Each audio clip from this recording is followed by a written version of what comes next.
الحمدللہ رب العالمین الصلاۃ والسلام علی سید الانبیاء والمرسلین وعلی آلہ واصحابہ اجمعین اما بعد اعوذ باللہ من الشیطان الرجیم بسم اللہ الرحمن الرحیم بحمد اللہ تعالیٰ کہ رب ذوالجلال کے احسان اور کرم سے سبق شروع ہوگا آپ کا سورۃ الشعراء کی 14 نمبر آیہ شریفہ سے آگے۔ اعوذ باللہ من الشیطان الرجیم بسم اللہ الرحمن الرحیم فَلِذَلِكَ فَادْعُ وَاسْتَقِمْ كَمَا أُمِرْتَ وَلَا تَتَّبِعْ أَهْوَاءَهُمْ قُلْ آمَنْتُ بِمَا أَنزَلَ اللَّهُ مِنْ كِتَابٍ وَأُمِرْتُ لِأَعْدِلَ بَيْنَكُمْ اللَّهُ رَبُّنَا وَرَبُّكُمْ لَنَا أَعْمَالُنَا وَلَكُمْ أَعْمَالُكُمْ لا حجت بیننا و بینکم اللہ یجمع بیننا و الیہ المصیر۔ سبحان اللہ تعالی و بحمدہ۔ قرآن مجید فرقان میں کی ان آیات مبارکہ میں سارے کا سارا قرآن کریم ہی فصاحت و بلاغت کا بلا شرکت غیر شاہ سوار ہے۔ قرآن کریم کا مقابلہ معارضہ ناممکن ہے۔ وہ آیات مبارکہ جو انتہائی فصاحت و بلاغت والی ہیں ان میں سے ایک یہ آیت مبارکہ بھی ہے۔ رب کائنات نے اس آیت مبارکہ میں چند چیزوں کا ذکر فرمایا۔ ویسے تو آیت کا لفظی معنی ہی دلیل ہوتا ہے۔ قرآن کریم کی ہر آیت مبارکہ اللہ تعالیٰ جل وعلا کی توحید و قدرت اور میرے نبی کی رسالت کی دلیل اور گواہی ہے۔ آیت کا معنی معجزہ بھی ہوتا ہے، بلا شک و شبہ ہر آیت مبارکہ معجزہ ہی ہے۔ ہر جملے کو آیت کہا گیا، مگر یہ جملہ جو آج آپ نے ابھی سنا ہے، اس جملے کا ہر حصہ مستقل آیت ہے، مستقل دلیل ہے۔ ملاحظہ فرمائیے، فَلِذَلِكَ فَادْعُ، آگے جیم لکھو آپ دیکھ رہے ہیں، اس کا معنی ہے کہ یہاں رکنا جائز ہے۔ یہ ایک مکمل جملہ ہو گیا ہے، یعنی ایک اعتبار سے اس میں ایک دوسرے کے ساتھ روابط بھی ہیں، رابطہ بھی ہے، ایک دوسرے کے ساتھ ملا ہوا بھی ہے، اور ہر ایک جملہ اپنی الگ الگ حیثیت بھی رکھتا ہے۔ علامہ ابن کثیر علیہ رحمہ فرماتے ہیں کہ اس آیت مبارکہ میں 10 کلمات ہیں اور ہر کلمہ اپنی جامعیت کے اعتبار سے مکمل ترین کلمہ ہے۔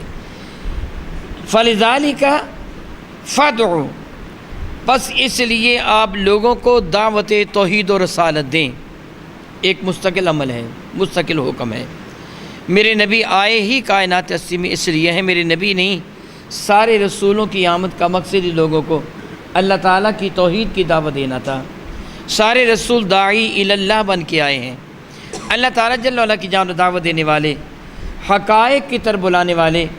میرے اور آپ کے آقا تاجدار بجم شفیع معظم رحمت عالم صلی اللہ علیہ وسلم نے ایک بڑا پیارا ایک ارشاد گرامی فرمایا تھا صحابہ سے، بڑی پیاری مثال دے کے فرمایا تھا۔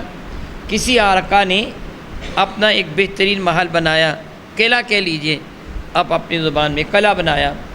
قلعہ میں کئی محل بنائے، بہت سارے محل بنائے، اور ہر محل اپنی رانائی دیدہ زیبی کے اعتبار سے، اپنے حسن کے اعتبار سے، اپنی دلکشی کے اعتبار سے بے مثال۔ اس میں ضروریات زندگی کی ہر شے موجود تھی اور وافر مقدار میں موجود تھی۔ پھر اس آقا نے ایک داعی کو، بلانے والے کو، دعوت دینے والے کو بھیجا، جاؤ لوگوں کے سامنے اعلان کرو کہ تمہارا آقا فرما رہا ہے، آؤ اس بڑے محل میں، قلعہ میں داخل ہو جاؤ اور جس محل پہ چاہو قبضہ کر لو، یہ تمہارا ہے۔ اور اس محل میں وہ تمام آسائش اور آرام کی اشیاء میسر ہیں جو بھی کسی کے تصور وہم و گمان سے میں آ سکتی ہیں، بلکہ اس سے بالا تر۔ بلانے والا آیا، اس سے لوگوں کو دعوت دی، کچھ لوگوں نے اس کی دعوت کو قبول کر لیا، بلانے والے کی دعوت کو، اور اس کے ساتھ وہ چلے اس قلعہ نما محل میں داخل ہوئے اور مختلف مکانات پر، محلوں پر انہوں نے قبضے کر لیے۔ آقا بھی خوش ہو گیا، بلانے والے بھی خوش ہو گئے، اور جن کو بلایا گیا تھا یہ بھی راضی ہو گئے، ان کو بھی عیش۔ اور کچھ وہ لوگ تھے جنہوں نے بلانے والے کی دعوت کو قبول نہیں کیا، ان کو معاذ اللہ تعالیٰ سخت سزا بھی ملی۔ آقا بھی ناراض ہو گیا، جو بلانے کے لیے آیا تھا وہ بھی ناراض ہو گیا۔ پھر فرما لگے میں بتاؤں یہ کیا ہے؟ عرض کیا گیا اللہ کے نبی ارشاد فرمائیے، فرمانے لگے وہ آقا اللہ تعالیٰ ہے، محل جنت ہے، بلانے والا میں مصطفیٰ ہوں، میں تم کو بلانے کے لیے آیا ہوں، آؤ میرے ساتھ جنت میں چلے جاؤ، میں تم کو جنت کی طرف دعوت دینے کے لیے آیا ہوں۔ فَلِذَٰلِكَ فَادْعُوا، پھر آپ ان کو دعوت دیجئے اللہ تعالیٰ کی توحید میں، رب کریم جل مجد الکریم کی رحمت کی اور کامیابی و کامرانی کی جانب ان کو دعوت دیجئے۔ یہ مکمل جملہ، فَاسْتَقِمْ كَمَا أُمِرْتَ، اور استقامت دکھائیے جس طرح آپ کو حکم دیا گیا ہے۔ الگ جملہ بھی ہے، پچھلے جملے کے ساتھ بھی مل رہا ہے، لوگوں کو دعوت دیجئے، اب یہاں استقامت دکھائیے جس طرح آپ کو حکم دیا گیا ہے۔ ان الذین قالوا ربنا اللہ ثم استقاموا، جنہوں نے کہہ دیا ہمارا رب اللہ تعالی ہے، پھر اس پر مضبوطی کے ساتھ ڈٹ گئے، تتنزل علیہم الملائکہ، رب کائنات ان پر فرشتوں کو اتارتا ہے جو ان کی زیارت کے لیے اترتے ہیں۔ ان کے پاس استقلال میں لغزش نہیں آتی، یہ ڈٹ جاتے ہیں، کہہ جو دیا اللہ ایک ہے، اور بس اب خواہ کچھ بھی ہو، طوفان چلیں، آندھیاں آئیں، ظلم و ستم کے پہاڑ ٹوٹیں، جسم کے ٹکڑے ٹکڑے کر دیے جائیں، اونٹوں کے درمیان باندھ کر چیر دیا جائے، سب کچھ برداشت ہے، مگر دامن مصطفیٰ نہیں چھوٹے گا، رب کی توحید کا انکار نہیں ہوگا۔ صحابہ کرام کی مبارک زندگیاں اس سے معمور ہیں، بھری پڑی ہیں۔ الگ الگ دونوں جملے، اب دونوں کو ملا لیجئے، فَلِذَٰلِكَ فَادْعُوا وَاسْتَقِمْ كَمَا أُمِرْتَ، اور اسی طرح ان کو دعوت توحید دیجئے اور اپنے اس کام پر مضبوطی سے ڈٹ جائیے، کوئی بات مانے نہ مانے، اور دعوت توحید کے بدلہ میں جس طرح حضرت نوح علیہ السلام کو شدید ترین سزائیں دی گئیں، ایذائیں دی گئیں، 950 سال تک تقریباً روزانہ آپ کی ہڈی پسلی کو توڑ دیا جاتا، نمدے میں لپیٹ کر آپ کے گھر میں ڈال دیا جاتا، سارا دن آپ توحید الہیہ کی دعوت دیتے رہتے، شام کو وہ کافر آپ کو مار مار کر ادموا کر کے کسی نمدے میں لپیٹ کر گھر میں پھینک دیتے، ہڈی پسلی ٹوٹی ہوئی ہوتی، رات کو جبریل امین حاضر ہوتے، ان کے جس پہ انور پر اپنا پر ملتے، اللہ کے عالم پھر سے ان کو تندرستی و توانائی عطا فرما دیتا، اگلے دن پھر بازار میں نکل کے فرماتے، لوگوں کہہ دو اللہ ایک ہے، رب کائنات کی توحید کی پھر دعوت دیتے۔ آج پھر یہی سلوک کیا جاتا، 1-2 دن نہیں، 950 سال تک ایسے ہی سلوک کیا گیا ہے۔ یہ ہے دعوت دو اور استقامت دکھاؤ، یہ نہیں کہ کوئی نہ مانے ڈسٹارٹ ہو کے بیٹھ جاؤ۔ میرے کریم آقا نے 23 سال مسلسل رب کائنات کی توحید کی دعوت دی ہے۔ کفار نے انکار کیا، راستے میں کانٹے بچھائے، آپ جانتے کہ طائف کے علاقہ میں میرے کریم آقا پر سنگباری کی گئی، حضور سید کون و مکان کو ستایا گیا، آپ نے سب کچھ برداشت کیا، مگر پائے استقلال میں لغزش نہیں آنے دی۔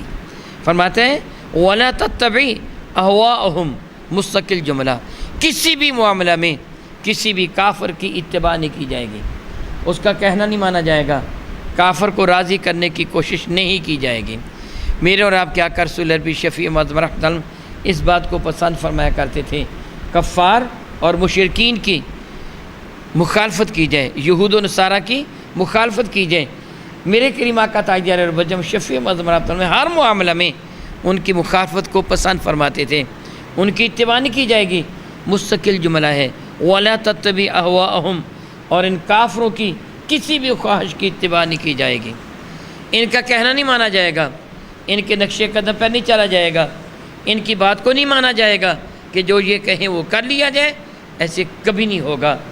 اور اس کے ساتھ پچھلے جملے سے ملا لیجئے، آپ ان کو اللہ تعالیٰ کی توحید کی دعوت دیجئے اور اس کام پر استقامت دکھائیے، اور ان کی بات ہرگز نہ مانیے، یعنی الگ الگ بھی ہے، ایک دوسرے کے ساتھ مربوط بھی ہے، رابطہ بھی ہے۔ وَقُلْ آمَنْتُ بِمَا أَنزَلَ اللَّهُ مِنْ كِتَابٍ، مکمل جملہ، اور یہ فرما دیجئے میں ایمان لایا ہوں اس چیز پر جو اللہ تعالیٰ نے مجھ پر کتاب کی شکل میں نازل فرمائی ہے، یعنی میں قرآن مجید فرقان پر ایمان لے کے آیا ہوں، قرآن کریم کے احکامات دل و جان سے قبول کرتا ہوں، بلکہ حق یہ ہے کہ جو ایمان میرے نبی قرآن کریم پر لے کے آئے ہیں، اس طرح کا ایمان کوئی بھی لے کے نہیں آیا ہے۔ جو عمل میرے نبی نے قرآن کریم پر کیا ہے کوئی دوسرا نہیں کر سکتا۔ لَقَدْ كَانَ لَكُمْ فِي رَسُولِ اللَّهِ أُسْوَةٌ حَسَنَةٌ، میرے کریم آقا کی مبارک زندگی ہمارے لیے ایک کامل ترین نمونہ ہے۔ میری اور آپ کی ماں سیدہ زاہدہ طیبہ طاہرہ عائشہ الصدیقہ رضی اللہ تعالیٰ سے مروی ہے، کان خلقہ القرآن، حضور کی ساری عادتیں ہی قرآن تھیں، حضور کی ساری عادتیں ہی قرآن ہیں، اور حضور کی زندگی ہمارے لیے بہترین نمونہ۔ رب کی فرماتا وَقُلْ آمَنْتُ بِمَا أَنزَلَ اللَّهُ مِنْ کتاب، فرما دیجئے میں ایمان لایا ہوں اس کتاب پر جو رب کائنات نے نازل فرمائی ہے۔ یہ الگ جملہ بھی اور پیچھے جو آیا برکہ ہیں ان جملوں کے ساتھ اس کو مربوط بھی کر لیں، رابطہ بنا لیں۔ ان کی خواہشات کی اتباع نہ کیجیے، بلکہ فرمائیے میں تو اس کو مانتا ہوں جو رب کائنات نے میری جانب نازل فرمایا ہے۔ یہ الگ جملہ بھی ہے، اس سے ملا ہوا بھی۔